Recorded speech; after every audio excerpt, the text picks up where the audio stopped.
Good morning everyone. आज के व्याख्यान के अंतर्गत हम रेशियो एनालिसिस यानी अनुपात विश्लेषण के अंतर्गत लॉन्ग टर्म सोल्वेंसी रेशियो अर्थात दीर्घकालीन शोधन क्षमता अनुपातों को एक उदाहरण की सहायता से समझेंगे।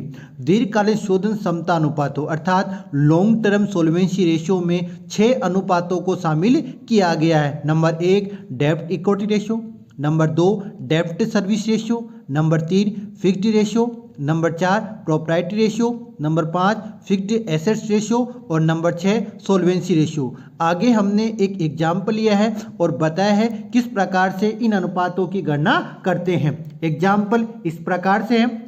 दी सॉल्वेट लिमिटेड का 31 मार्च 2007 का चिट्ठा निम्न प्रकार से है। आप EBIT earning before interest and tax 2 lakh रुपए, स्थायी वित्तीय बार 40,000 रुपये और निगम कर दर 50% मानते हुए निम्न अनुपातों की गणना कीजिए। नंबर 1 डेब्ट इक्विटी रेशियो, नंबर 2 डेब्ट service ratio, number 3 fixed ratio, number 4 proprietary ratio, number 5 fixed assets ratio और नंबर 6 सोल्वेंसी रेशियो। आगे हमें एक बैलेंस शीट दे रखी है जिसमें एसेट्स और लायबिलिटीज आपको दे रखे हैं। लायबिलिटीज इस प्रकार से है जिसमें शेयर कैपिटल है, लॉन्ग टर्म लोन है, शॉर्ट टर्म लोन्स है और अदर करंट लायबिलिटीज और जनरल रिजर्व आपको दे रखा है। इसी प्रकार आपको एसेट्स में land and building, plant and machineries, furniture and fitting, goodwill, patents, copyrights, investments, inventory, सन्डी debtors, bill receivable, bank balance, cash in hand, preliminary expenses और प्रॉफिट एंड लॉस अकाउंट अर्थात लाभ हानि का डेबिट शेष आपको दे रखा है। सबसे पहले हमें डेब्ट इक्विटी रेशियो ज्ञात करना है। डेब्ट इक्विटी रेशियो ज्ञात करने का फॉर्मूला होता है टोटल डेब्ट बटा इक्विटी और नेटवर्थ। तो सबसे पहले हमें टोटल डेब्ट ज्ञात करना है। टोटल डेब्ट में हम 10% डिबेंचर 4 लाख को शामिल करेंगे, FCI loan 2 lakh, bank loan 3,20,000, public deposit 2 lakh, bank overdraft 50,000, syndicators 1,80,000 और बिल्स पेबल 1,20,000। इनका योग होगा 14,17,000। फिर हमें ज्ञात करना है नेटवर्थ। तो नेटवर्थ में हम equity share capital 12 lakh, preference share capital 30,000 और जनरल रिजर्व कितना है 50,000। इनको शामिल करेंगे। लेकिन अगर आपको फिक्टिशियस एसेट्स आपको दे रखी है तो उनको घटाएंगे। बैलेंस शीट में हमें 2 फिक्टिशियस एसेट्स दे रखी है, एक तो प्रिलिमिनरी एक्सपेंसेस है और एक प्रॉफिट एंड लॉस डेबिट शेष है, यानी 5 और 15, यानी 15,50,000 में से हमें 20,000 घटाना है तो अपने पास 15,30,000 क्या आएगा नेटवर्थ।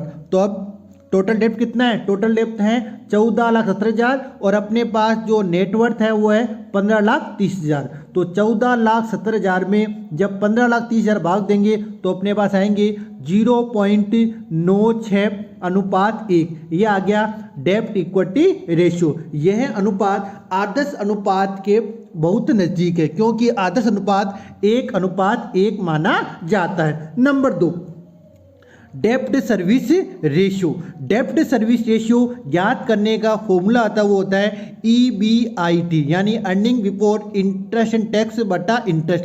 तो बैलेंस शीट में आपको दे रखा था EBIT दे रखा 2 लाख और इंटरेस्ट आपको दे रखा था 40,000।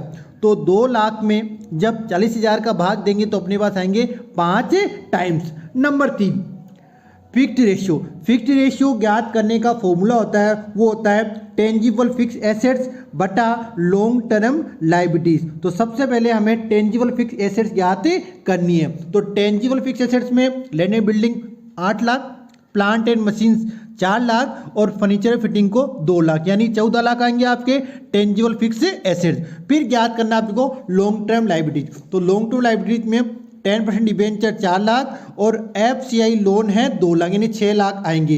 तो 14 लाख में जब 6 लाख का भाग देंगे तो 2.33 टाइम्स आएगा। यह आ गया आपका fixed ratio. Number 4 proprietary ratio. Proprietary ratio ज्ञात करने का फॉर्मूला होता है शेयर होल्डर फंड्स बटा टोटल एसेट्स। तो शेयर होल्डर फंड्स कितना आया था अपने पास?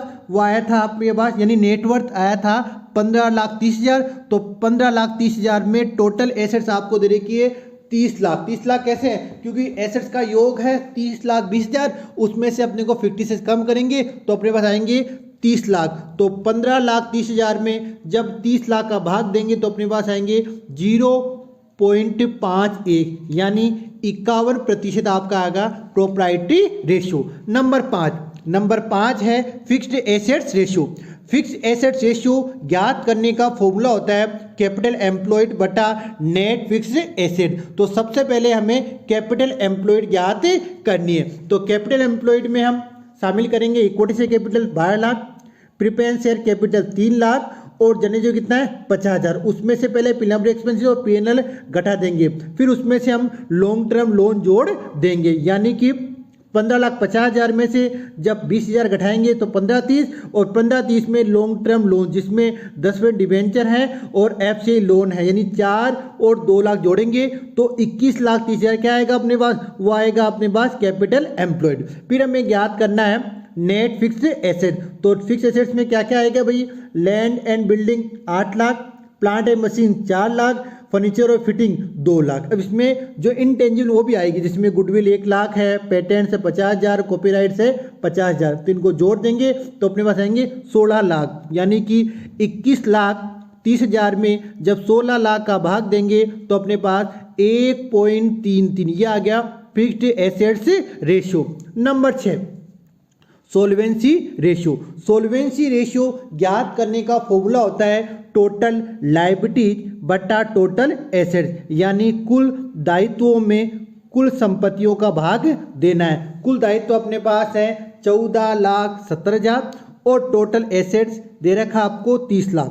तो 14,70,000 में जब 30 लाख का भाग देंगे तो अपने पास 0.49 यह आ गया अपने पास सोल्वेंसी रेशियो।